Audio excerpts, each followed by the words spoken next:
Hello guys, good morning. Magluluto tayo ngayon ng sinabawang dalagang bukid. Nalinis ko na yan. At saka ihanda na natin yung gulay nating talbos ng kamote. At meron din tayong okra. At syempre hindi mawawala yung pampalasang kamatis sa sinabawan. At sandali tayong maglagay ng tubig sa ating initan.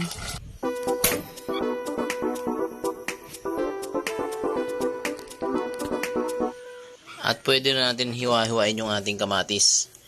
Pwede pong hindi tanggalan ng buto yan.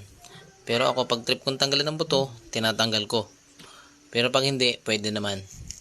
Ayan. Ayon dun sa mga sinasabi ng iba, ewan ko kung totoo, nakaka-appendix daw to. Kaya minsan naisip ko na rin tanggalin.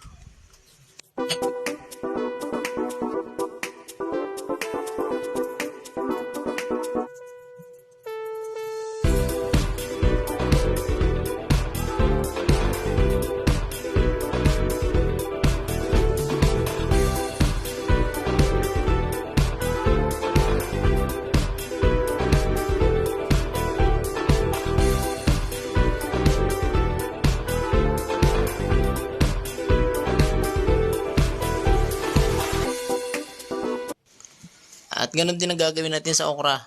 Hiwain din natin. Hati lang natin sa gitna. Para namang sa ganun hindi na siya masyadong maliit.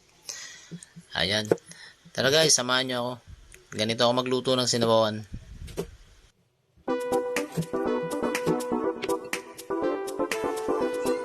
At ito na nga siya guys. Kumukulo na yung ating tubig. Ang inuuna kong ilagay yung ating mga gulay. Para nang sa ganun madali siyang lumambot. Kasi pag isasaboy mo yung isda dyan, malalambog yung isda. Yan guys. Tsaka yung ating sibuyas. Yan. Hindi ako naglalagay ng bawang sa ganito. Basta trip ko lang na hindi maglagay ng bawang sa ganito. Ayan. Tinakpan natin. Saka sigurado malambot na ang gulay. Pwede na natin ilagay ngayon yung ating dalagang bukid. At saka syempre tatakpan natin. At saka sa papakuloy rin natin, pwede na natin ilagay yung kasunod na talbos ng kamote. Yan.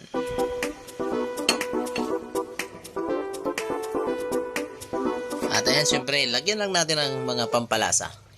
At salamat po sa mga nanood. At doon sa mga hindi marunong magluto, ayan, sundan nyo lang ako. Matututo kayo. Ayan guys, pwede na tayong kumain. And thank you for watching. Follow me and subscribe. Thank you. Bye-bye.